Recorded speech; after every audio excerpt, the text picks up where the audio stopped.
Hello everyone, स्वागत है आपका इस पैरस यूट्यूब चैनल पे। मेरा नाम है शौर और मैं बीएससी नर्सिंग का स्टूडेंट हूँ। आज के हमारे इस वीडियो में हम बात करने वाले हैं नर्सिंग एप्टीट्यूड के हमारे मॉडल पेपर 8 के बारे में, जिसमें हम लोग प्रॉपर तरीके से 25 क्वेश्चंस को सॉल्व करेंगे और देखेंगे कैसे क्वेश्चंस आते हैं। ठीक है, तो इसमें हम लोग ए टू जेड प्रॉपर देखेंगे कि जो भी चैप्टर वाइज रिगार्डिंग जो क्वेश्चन पूछे जाते हैं तो उस सबको देखेंगे। और साथ ही में अगर देखें तो हमारे जो बैचेस हैं जो कि नर्सिंग गुरुकुल के ऐप पे आपको मिलेंगे, वो आप ज्वाइन कर सकते हो, जो कि आपके प्रिपरेशन को और ज़्यादा बूस्ट करेगी। जिसमें हम लोग मॉडल पेपर, मॉक टेस्ट और इसके साथ साथ पीवाईक्यूज हो गए, फिर आपको रिकॉर्डेड लेक्चर्स मिलेंगे। इसके साथ साथ आपको पर्सनल मेंटोरशिप भी मिलेगी, तो आप जल्दी से ज्वाइन कर सकते हो, अपने प्रिपरेशन को और ज़्यादा बूस्ट कर सकते हो। ठीक है, ये हमारे पास कुछ प्रीवियस ईयर के टॉपर्स हैं जो कि अब बहुत अच्छे से कॉलेज में अभी के टाइम पे हैं, और इसके साथ हम लोग ये मॉडल पेपर 8 को स्टार्ट कर रहे हैं और देखते हैं क्या क्या है। ठीक है, तो अगर आपने पुराने वीडियोस को नहीं देखा है तो एक बार जाके देख सकते हो। साथ ही में जो दूसरे सब्जेक्ट्स हैं उसको भी देख सकते हो, जैसे फिजिक्स, केमिस्ट्री, बायोलॉजी और इंग्लिश है। ठीक है, तो पहले हम क्वेश्चन की बात करें तो एक जो नर्स होती है वो लीगली जो मतलब कि एक्शन करती है, वो मतलब कि रिस्पॉन्स करती है, कोई भी एक्शन कर रही है या फिर कुछ भी गलती कर रही है, तो वो उस कॉन्सेप्ट को हम लोग क्या कहते हैं। ठीक है, तो अगर हम देखें तो कोई भी ऐसे गलती कर रही है, जो भी नर्सेस हैं तो वो बहुत ज्यादा पहले तो मतलब कि रिस्पॉन्सिबिलिटी वाला काम होता है हॉस्पिटल के अंदर काम करना, सबकी बातों को सुनना और सबको अपनी डिग्निटी को मेंटेन करके चलना, ये बहुत ज्यादा इंपॉर्टेंट होता है। ठीक है, तो इसमें हमें क्या-क्या देखना चाहिए, तो पहले तो जो भी मतलब कि प्रॉपर मैनर से रहना चाहिए, जिस जो कि हमारा शिष्टाचार हो गया। ठीक है, निष्ठा हो गया, लॉयल्टी हो गया। ठीक है, इसके साथ साथ हम देखें तो अकाउंटेबिलिटी है। ठीक है, जो कि हमारा जवाबदेही हो गया। ठीक है, इसके साथ साथ हम देखें तो सिंपैथी है। तो अगर हम देखें जो भी हमने गलती किया है या फिर कोई भी ऐसे लीगली रिस्पॉन्स हमारे ऊपर आ रहा है, तो वो क्या होता है, तो जवाबदेही मतलब कि अकाउंटेबिलिटी होती है, जो कि हमें ऐसे बताना होता है कि जो भी हमने गलती किया है या फिर ऐसे कुछ भी गलत हुआ है तो क्यों हुआ है, कैसे हुआ है। ठीक है, क्वेश्चन नंबर 2 की हम बात करें तो ऑब्टेन मतलब कि जो भी पेशेंट है वो कंसर्न हम लोग लेते हैं बिफोर। जैसे कि हम बात करें तो कोई भी एक पेशेंट है जो कि हॉस्पिटल में है, और उसका अगर मान लो कोई भी प्रोसीजर होने वाला है, जैसे कि ऑपरेशन ही हो गया या फिर कोई भी कैथेगराइजेशन हो गया, तो उससे हम लोग पहले कंसेंट लेते हैं। मतलब कि एक तरीके से देखा जाए तो मतलब कि सहमति लेते हैं, जो कि बहुत ज्यादा इंपॉर्टेंट होता है कोई भी प्रोसीजर करने के लिए या फिर ऐसे जो भी हम लोग ऐसे जो एक्टिविटी करते हैं तो उसके लिए। ठीक है, अब इसमें क्या है, तो प्रॉपर तरीके से मैनर को मेंटेन करना और उस प्रोसेस को हमें बताना है कि क्या बोलना होता है। ठीक है, तो अगर हम देखें तो इसमें प्रोफेशनल एटिक्विटी है, मतलब कि प्रोफेशनल जो शिष्टाचार होता है वो आ जाता है। ठीक है, या फिर नर्सिंग रिस्पॉन्सिबिलिटी है। ठीक है, नर्सिंग की जिम्मेदारी है, लीगल मतलब की ड्यूटी है, या फिर ऐसे देखें तो इन्फॉर्म्ड कंसेंट है। ठीक है, तो ये एक तरीके से देखा जाए तो पहले तो ये सारे ही ऑप्शन आपको कंफ्यूज कर सकते हैं, लेकिन अगर आप देखोगे तो जो इंफॉर्मेशन मतलब कि वो कंसेंट होता है, इंफॉर्मेशन कंसेंट होता है, तो उसको हम लोग इन्फॉर्म कंसेंट, जो कि हमारा सूचित सहमत सहमति वाला ऑप्शन होता है, जो कि हम लोग इसमें फॉर्म को ऐसे साइन कराते हैं कि जो भी हम लोग कर रहे हैं आपके प्रोसीजर को, वो प्रॉपर तरीके से एक्सप्लेन करने के बाद, ये कुछ भी ऐसे गलती होती है या फिर ऐसे कुछ भी होता है, लीगल एक्शन होता है, तो ये सब हमें पहले से ही अवेयर करना होता है। ठीक है, क्वेश्चन नंबर 3 है, जो कि हम अगर देखें तो हमारा जो मोस्ट इम्पॉर्टेंट प्रायोरिटी जो इमरजेंसी केयर होगा, उसको हम लोग ऐसे कैसे देखते हैं। ठीक है, तो अगर हम देखें तो डॉक्यूमेंट करते हैं, रजिस्ट्रेशन करते हैं, बिलिंग करते हैं, या फिर ऐसे सेव लाइफ करते हैं। ठीक है, अगर आप हॉस्पिटल के अंदर जा रहे हो, आपकी ही एक्सीडेंट हो गई है, बहुत ज्यादा सीरियस कंडीशन है, तो उस केस में अगर जाते हो तो वहां पे क्या होना चाहिए, पहले तो आपकी डॉक्यूमेंटेशन होनी चाहिए। ठीक है, या फिर ऐसे रजिस्ट्रेशन होना चाहिए, या फिर बिलिंग पे ध्यान देना चाहिए, या फिर लाइफ को सेव करना चाहिए। तो उस केस में अगर देखा जाए तो सबसे इम्पोर्टेंट जो है वो आपकी जीवन को बचाना इंपॉर्टेंट है, जो कि आपके लाइफ को सेव करना इंपॉर्टेंट होगा। ठीक है, जो कि हमारा डी नंबर ऑप्शन करेक्ट हो जाएगा। अब हम क्वेश्चन नंबर 4 को देखें तो which profession is responsible for rehabilitation of professional disabled patient. ठीक है, तो अगर हम देखें तो कोई भी ऐसे मतलब कि कौन सा ऐसा प्रोफेशन है जिसके अंदर जो डिसेबल्ड होते हैं पेशेंट, जो कि देखा जाए तो विकलांग जो होते हैं या फिर ऐसे उपयांग होते हैं, तो उन लोगों को रिहैबिटेट मतलब कि उनको और ज्यादा सही करते हैं, या फिर उनको शारीरिक तरीके से मतलब कि सही किया जाता है। तो उस प्रोसेस और वहाँ वो जो डिपार्टमेंट है उसको हम लोग क्या कहते हैं। ठीक है, और उस सॉरी उस डॉक्टर को क्या कहते हैं, ठीक है।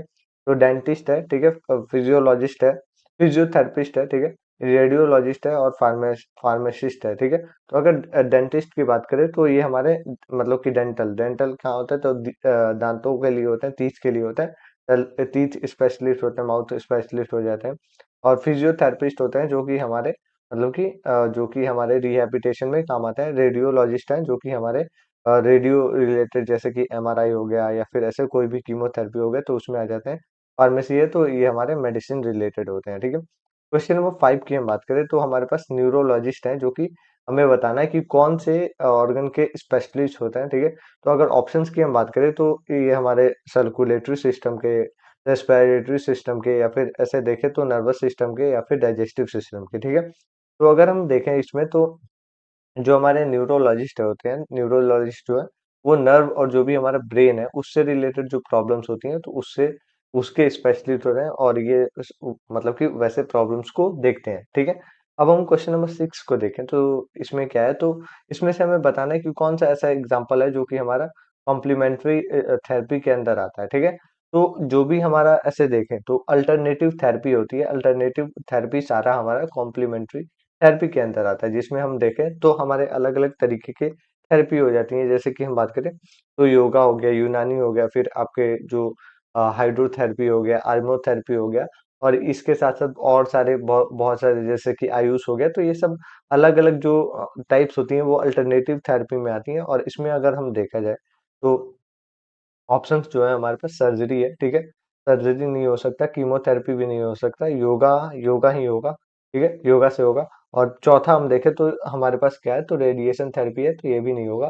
तो हमारा सी नंबर करेक्ट ऑप्शन हो जाएगा जो कि हमारा अल्टरनेटिव थेरेपी हो जाएगा, ठीक है। अब हम क्वेश्चन नंबर 7 को देखें तो हमारा जो बायो हैजार्ड है, बायो हैजार्ड का जो सिंबल साइन होता है वो क्या इंडिकेट करता है, ठीक है। तो अगर देखें तो हैजार्ड मतलब कि रेडिएशन हैजार्ड को दिखाता है, इलेक्ट्रिक हैजार्ड को दिखाता है, या फिर इन्फेक्शन या फिर फायर हैजार्ड को दिखाता है।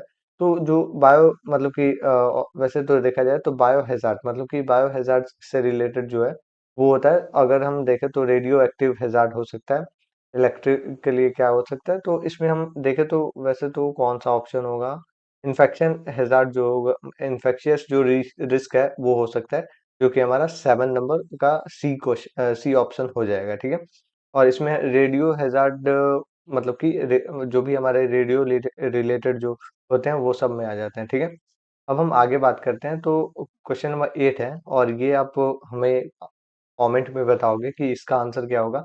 मैं एक्सप्लेन कर देता हूँ, ठीक है। तो क्वेश्चन नंबर 8 क्या है, तो कौन सा ऐसा इसमें से ऑप्शंस में से डिजीज है जो कि ऐसे देखें तो ब्लड के थ्रू ऐसे दूसरों में ट्रांसमिट होता है, ऐसे मतलब कि फैलता है, ठीक है। तो अगर ऑप्शंस की हम बात करें तो पहला डायबिटीज है, HIV एड्स है, ठीक है, हाइपरटेंशन है और अस्थमा है, ठीक है। तो इसमें से बताना है एक सिंपल वर्ड में हम देखें तो नॉन कम्युनिकेबल होता है लेकिन ब्लड के थ्रू कम्युनिकेबल होता है। तो ये हमें बताना है कि कौन सा इसमें से डिजीज होता है।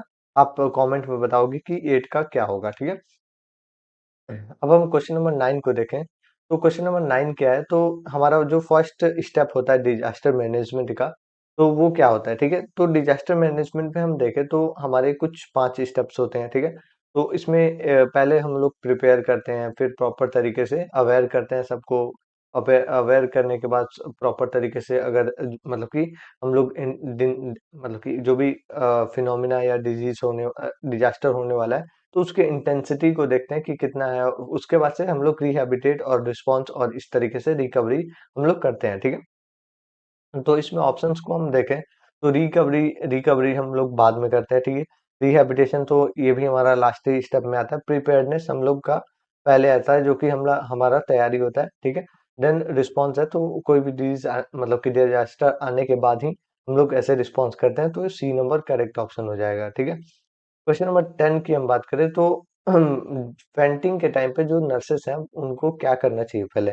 फेंटिंग की हम बात करें तो बेहोशी होती है, बेहोशी को हम लोग हिंदी में बोल सकते हैं, ठीक है। तो अगर किसी कोई बेहोश होने वाला है या फिर ऐसे फेंटिंग हो रही है, होने वाली है, तो उस समय पर जो नर्सेस है वो क्या कर सकती है। तो ऑप्शंस को हम देखते हैं, उसके हिसाब से हम आंसर बताएंगे, ठीक है। तो इसमें मतलब कि जो पेशेंट है उसको वॉक कराएंगे, या फिर मेडिसिन्स देंगे या फिर हम जो भी लैग है उसको एलिवेट करेंगे या फिर वाटर देंगे, ठीक है? तो इसमें हम देखें तो अगर देखो तो प्रॉपर तरीके से अगर देखा जाए तो फर्स्टली हम लोग अगर फेंटिंग हो गई है, बेहोश हो गई है या फिर होने वाली है, तो पहले तो हम लोग वाटर दे सकते हैं, लेग को एलिवेट नहीं करेंगे, मेडिसिन भी नहीं दे सकते हैं और मेक पेशेंट वॉक भी नहीं कर सकते हैं। ये फर्स्ट और डी में मतलब अगर चूज करना हो तो हम डी ही करेंगे, जो कि हम वाटर को ऐसे पानी देंगे ताकि वो ज्यादा मतलब कि होश में आए और प्रॉपर तरीके से सही चले। तो क्वेश्चन नंबर 11 को हम लोग देखेंगे। क्वेश्चन नंबर 11 क्या कहता है, तो हैंड हाइजीन से रिलेटेड है। हैंड हाइजीन क्या है, तो जो भी हम लोग हाथ की स्वच्छता या फिर ऐसे जो डिजीज से बचाने के लिए हम लोग हैंड हाइजीन के प्रोसेस को करते हैं तो उसको बोलते हैं। तो ये कितने और मतलब कि कब करना चाहिए, तो अगर देखें तो इसको हम लोग 5 पार्ट में डिवाइड करते हैं, जिसमें हम लोग देखें तो बिफोर एंड आफ्टर के फॉर्म में किया जाता है, ठीक है? पेशेंट को टच करने के पहले और टच करने के बाद। तो अगर देखें तो दो मतलब कि 5 तरीके से होता है, 2 बिफोर होता है और 3 आफ्टर होता है, ठीक है? तो इसमें क्या है, तो कोई भी ऐसे लिक्विड हम लोग टच कर रहे हैं तो उसके बाद हम लोग करते हैं, ठीक है? आफ्टर टचिंग पेशेंट करते हैं या फिर आफ्टर मतलब कि बिफोर टचिंग पेशेंट करते हैं या फिर कोई भी प्रोसीजर करते हैं तो उसके पहले हम लोग करते हैं या फिर प्रोसीजर के बाद करते हैं। तो ये सब हमारा प्रॉपर तरीके से 5 मूवमेंट्स होती हैं। तो अगर हम इसमें देखें तो बिफोर टचिंग मतलब कि पेशेंट के कॉन्टैक्ट में आने के पहले, पेशेंट के कॉन्टैक्ट में आने के बाद, ग्लव्स उतारने के बाद या फिर ऐसे देखें तो ऑल ऑफ द एबव, ठीक है? तो all of the above he correct होगा, जो कि हमारा इनमें से सभी ही करते हैं। इसके साथ भी हम लोग दो और करते हैं जो कि इसमें नहीं लिखा हुआ है। क्वेश्चन नंबर 12 को हम देखें तो 12 नंबर क्वेश्चन क्या है, तो कौन सा कलर बिन जो है वो हमारे इन्फेक्शियस जो वेस्ट डिस्पोजल में जाता है, जो कि हम लोग ऐसे डंप करते हैं, ठीक है? तो इसमें अगर हम देखें तो इस क्वेश्चन का भी आंसर आप बताओगे क्वेश्चन नंबर 12 करके, आप इसमें बताओगे, जो कि हमने पिछले वीडियो में भी इसके बारे में बात किया था, ठीक है? ब्लू, येलो और ग्रीन और जो भी हमारा ब्लैक है, इस इसके फॉर्मेट में आप बताओगे कि इसका आंसर क्या होगा, ठीक है? इन्फेक्शियस वेस्ट डिस्पोजल करके आप बताओगे कि कौन से डस्टबिन में डंप होगा। अब हम क्वेश्चन नंबर 13 को देखें तो हमारा जो नॉर्मल ब्लड पल्स रेट होता है नॉर्मल एडल्ट के अंदर, उसका रेंज कितना होता है, तो अगर हम देखें तो 100 टू 140 है, ठीक है? 60 से 100 है और 40 से 60 है या फिर ऐसे 140 से 180 है। तो अगर हम देखें तो नॉर्मल जो रेट होती है ब्लड मतलब कि पल्स रेट की, तो वो 60 से लेके 100 तक होती है, जो कि बीट पर मिनट होता है, तो इसके बेसिस पे होता है, ठीक है? अब हम आगे बात करें तो हमारे पास क्या है, तो 14 नंबर क्वेश्चन है, जो कि वाइटल साइन से रिलेटेड है। वाइटल साइन क्या होते हैं, तो हमारे जो भी टेम्परेचर, बीपी और जो भी हम लोग ऐसे लेते हैं मतलब कि पल्स रेट हो गया, रेस्पिरेटरी रेट हो गया, ब्लड प्रेशर हो गया, तो ये सब इसमें आ जाता है। तो इसमें हम हमें बताना है कि कौन सा ऑक्सीजन के ऑक्सीजनेशन के स्टेटस को बताता है, तो बीपी है, ठीक है? हमारा जो टेम्परेचर है, रेस्पिरेटरी रेट है और पल्स रेट है, ठीक है? तो अगर हम देखें तो रेस्पिरेटरी रेट जो है वो हमारा मतलब कि ऑक्सीजन के रेट को बताता है, ठीक है? पल्स रेट भी हो सकता है लेकिन उसमें प्रॉपर तरीके से नहीं देख सकते हैं। क्वेश्चन नंबर 15 को हम देखें तो कौन सा साइट है, जो कि ऐसे देखें तो मतलब कि जो भी हमारा टेम्परेचर है उसमें हम लोग प्रॉपर तरीके से ओरिजिनली देखते हैं, ठीक है? तो अगर हम देखें तो हमारा मतलब कि फोरहेड है, ठीक है? नेक है, टंग है और इसके बाद से पाम है। तो इसमें हम देखें तो जो हमारा टंग होता है, अंडर टंग, ये हमारा प्रॉपर तरीके से देखें तो हमारा टेम्परेचर बताता है, जो कि इसमें नहीं दिखा, सॉरी, 3 नंबर करेक्ट ऑप्शन होगा, ठीक है? तो अब हम नेक्स्ट क्वेश्चन की बात करेंगे। तो नेक्स्ट जो क्वेश्चन है, तो हमें बताना है कि कौन सा ऐसे एक्सरे है मतलब कि डिपार्टमेंट है जो कि एक्सरे को ऐसे देखा जाए तो डायग्नोस करता है। तो अगर हम देखें तो आईसीयू है, ठीक है? रेडियोलॉजी है, फार्मेसी है और लेबोरेटरी है, ठीक है? तो इसमें हम देखें तो राइट आंसर की हम बात करें तो एक्सरे की जो बात हो रही है वो हमारा रेडियोलॉजी से रिलेटेड होता है, जो कि हमारा बी नंबर करेक्ट होगा, ठीक है? तो हमारा बी नंबर करेक्ट ऑप्शन होगा, जो कि हमारा एक्सरे से रिलेटेड होता है, ठीक है? अब क्वेश्चन नंबर 17 की हम बात करें तो 17 नंबर क्वेश्चन क्या है, तो कौन सा इसमें से एक नॉन कम्युनिकेबल डिजीज है। तो नॉन कम्युनिकेबल की हम बात करें तो इसमें कौन सा ऐसे फैलता नहीं है, ठीक है? मतलब कि इसमें ऑप्शंस की बात करें तो कॉलेरा हो गया, फिर मतलब कि हमारा जो भी मलेरिया है वो हो गया, फिर हाइपरटेंशन हो गया और इसके साथ-साथ जो भी हमारा मतलब कि ट्यूबरकुलोसिस है ये आ जाता है। तो अगर हम देखें तो इनमें से कौन-सा फैलने वाला नहीं है, तो कॉलेरा फैलता है, मलेरिया भी फैलता है, जो हमारा हाइपरटेंशन है, ठीक है? हाइपरटेंशन जो है वो नहीं फैलता है और इसके साथ-साथ ट्यूबरकुलोसिस है, तो ये भी हमारा एयरबॉर्न होता है, तो ये भी हमारा फैलता है, ठीक है? तो ये हमारा सी नंबर करेक्ट ऑप्शन होगा जो कि हमारा हाइपरटेंशन हाई बीपी होगा, ठीक है। अब हम आगे बात करें तो क्वेश्चन नंबर 18 है। 18 नंबर क्वेश्चन क्या है, तो इनमें से कौन सा ऐसे देखें तो इंप्रूव करता है नर्स पेशेंट ट्रस्ट को, ठीक है। ट्रस्ट की हम बात करें तो मतलब कि नर्स और पेशेंट के बीच में जो ट्रस्ट है वो बिल्ड होना बहुत ज्यादा इंपॉर्टेंट है, ताकि दोनों एक दूसरे पे मतलब कि ऐसे बिलीव कर पाए और प्रॉपर तरीके से जो ट्रीटमेंट है वो चल पाए, ठीक है। इसके लिए बहुत ज्यादा इंपॉर्टेंट है। तो अगर हम देखें तो इसमें से जो ऑप्शंस है उसके भी यहाँ पे अगर देखा जाए तो नेग्लिजेंस है, मतलब कि लापरवाही है, ठीक है। दूसरा जो है ऑनेस्टी है, ईमानदारी है, और तीसरा हम देखें तो डिले मतलब कि देरी है, और रूडनेस है, ठीक है। तो इसमें हम देखें तो जो राइट आंसर होगा जो कि हमारा ऑनेस्टी अगर है, तो प्रॉपर तरीके से जो भी पेशेंट है वो भी ऐसे खुश रहेगा और प्रॉपर तरीके से वो अपनी भी बातें खुल के बताएगा कि हाँ मुझे ये कंडीशन है और इसको से मुझे रिलीफ चाहिए। क्वेश्चन नंबर 19 है। 19 क्या है, तो फुल फॉर्म हमें बताना है सीपीआर का। सीपीआर की हम बात करें तो हमारा कार्डियोपल्मोनरी रिसस्टिटेशन होता है, जो कि हमारा बी नंबर करेक्ट ऑप्शन होगा, और ये बार बार ऐसे पूछा जाता है, ठीक है। और ये क्यों होता है, तो कोई भी ऐसे मतलब कि बॉडी जो मतलब कि हार्ट का पंपिंग अगर रुक गया है, तो उसको ऐसे रिहैबिटेट करके प्रॉपर तरीके रिसस्टिटेट करके प्रॉपर तरीके से रनिंग में लाते हैं, तो उसको बोला जाता है, ठीक है। इमरजेंसी कंडीशन में इसको दिया जाता है। क्वेश्चन नंबर 20 की हम बात करें तो ये क्या है, तो ये देखा जाए तो प्रोफेशनल जो मतलब कि ऐसे हम लोग ड्रग जो देते हैं वो ऐसे कौन सा मतलब कि डिपार्टमेंट देखता है और कौन ऐसे प्रोफेशनल्स होते हैं, ठीक है। तो अगर देखें तो हमारे पास सर्जन्स हैं और रेडियोलॉजिस्ट हैं, फिर हमारे फार्मासिस्ट हैं और फिजियोथेरेपिस्ट हैं। तो अगर देखें तो जो फार्मासिस्ट होते हैं वो सब ये ड्रग का सब कुछ देखते हैं और प्रॉपर तरीके से ड्रग देते हैं, ठीक है। 21 नंबर क्वेश्चन है। 21 नंबर क्वेश्चन क्या है, तो हॉस्पिटल एक्वायर्ड इन्फेक्शन को हम लोग क्या कहते हैं, ठीक है। ये क्वेश्चन मैंने बार बार ऐसे बताया है और रिपीट भी किया है। तो अगर हम देखें तो जो भी हमारा मतलब कि हॉस्पिटल के अंदर एंटर करने के 36 घंटे या 24 से 36 घंटे के बाद, ठीक है, आपको कोई भी ऐसे हॉस्पिटल से रिलेटेड आपको इन्फेक्शन होता है, जैसे कि जो दूसरे लोगों को हुआ है या हम आपको भी हो गया, जैसे कि आपका मतलब कि तो मान लो कि हेपेटाइटिस हो गया है, या फिर कोई भी ऐसे हेपेटाइटिस बी हो गया है, या फिर कोई भी ऐसे कंडीशन हो गया जो कि हॉस्पिटल में आने के बाद ही हुआ है, तो उसको हम लोग नोजोकोमियल इन्फेक्शन बोलते हैं, जो कि हॉस्पिटल एक्वायर्ड इन्फेक्शन है, हॉस्पिटल से मैंने एक्वायर किया है, ठीक है। तो उसको हम लोग नोजोकोमियल इन्फेक्शन बोलते हैं, जो कि हमारा बी नंबर करेक्ट ऑप्शन होगा, ठीक है। अब इसके बाद से हम आगे बात करें तो हमारे पास मतलब कि 22 नंबर क्वेश्चन है कि कौन सा ऐसे मतलब कि पर्सनल जो क्वालिटी है जो कि इनिशियल होता है हमारे प्रोफेशनल नर्सिंग प्रोफेशन के लिए, तो इसमें हम देखें तो हमारे पास अलग अलग ऑप्शंस है, जिसमें हमारा फियर है, केयरलेसनेस है, ठीक है, कंपैशन है, इसके साथ साथ एंगर है, ठीक है। तो अगर हम देखें तो इसके भी यहाँ पे अगर देखा जाए तो अलग अलग तरीके से इसको देखा जा सकता है। जो पर्सनल ऐसे क्वालिटी है जो कि नर्सिंग प्रोफेशन के लिए इंपॉर्टेंट है, हमें फियर मतलब कि डरना भी नहीं चाहिए, केयरलेसनेस तो लापरवाह भी नहीं होना चाहिए, ठीक है, कंपैशन है तो करुणा होनी चाहिए, और एंगर नहीं होना चाहिए, ठीक है। तो सी नंबर करेक्ट ऑप्शन है जो कि हमारा ये कंपैशन हो जाएगा, ठीक है, क्रोध नहीं होना चाहिए, ठीक है। क्वेश्चन नंबर 13 है, जो कि हम देखें तो कौन सा ऐसा एक्शन है जो कि प्रिवेंट करता है क्रॉस इन्फेक्शन को, ठीक है।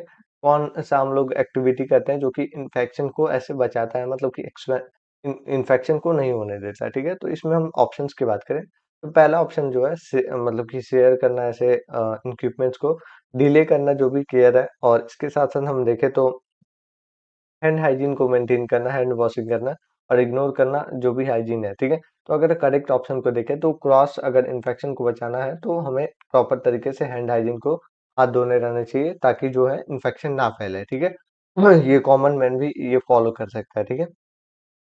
तो क्वेश्चन नंबर 24 की हम बात करें तो ये क्या है, तो जो भी हम मतलब कि सेफ्टी मेथड हम लोग यूज करते हैं पेशेंट के आइडेंटिफिकेशन के लिए, वो कौन कौन सी होती है, तो हम देखें तो बेड मतलब पोजीशन है, रूम नंबर है, पेशेंट आईडी बैंड है, और ड्रेस है, ठीक है। तो अगर हम देखें तो बेड पोजीशन तो कोई भी हो सकता है, रूम नंबर भी एक रूम में बहुत सारे लोग हो सकते हैं, जैसे कि जनरल वार्ड हो गया। तो जो हमारा पेशेंट का जो मतलब कि आईडी बैंड है, जो कि हमारा एक पेशेंट का सिंगल आईडी बैंड होता है, तो ये हमारा इसमें आ जाता है प्रॉपर तरीके से। हमारा सी नंबर करेक्ट ऑप्शन होगा, जो कि हमारा पेशेंट का आईडी बैंड होगा। ठीक है, तो अब हम इसके बाद से लास्ट क्वेश्चन की तरफ बढ़ते हैं, और ये लास्ट क्वेश्चन क्या है, तो कौन सा इसमें से हमारा प्रोफेशनल जो वैल्यू है जो कि इंश्योर करता है हमारे ऐसे फॉलो करने के लिए एथिकल रूल क्यों होता है। ठीक है, तो ये पेशेंट के जो राइट्स हैं या फिर जो नर्सेस का राइट्स है उसको शो करने के लिए ये बनाया गया है। जिसमें हम देखें तो मतलब कि आपके साथ जो कोई भी ऐसे लीगल इशू होता है या फिर आप कोई लीगल इशू करते हो, तो उससे रिलेटेड इसमें एक्शन लिया जाता है। ठीक है, तो इसलिए ये कोड ऑफ एथिक्स और जो भी एथिकल रूल्स हैं वो बनाए गए हैं।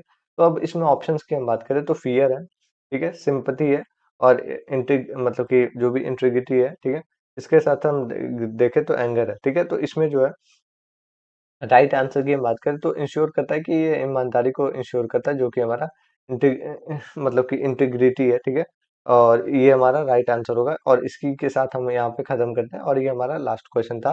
तो अगर आपको ये हमारा बैच ज्वाइन करना है तो आप ज्वाइन कर सकते हो, जो कि हमारा मतलब कि नर्सिंग गुरुकुल के ऐप पे मिल जाएगा, और ये आपको प्रॉपर तरीके से रिकॉर्डेड लेक्चर्स और जो भी लाइव लेक्चर्स हैं वो प्रोवाइड होंगे। साथ ही में देखें तो चैप्टर वाइज एमसीक्यूज होंगे, मॉडल पेपर्स होंगे, और टेस्ट भी होता रहता है, मेंटोरशिप मिलेगा, और पीवाईक्यूज नोट्स और सब कुछ मिल जाएगा।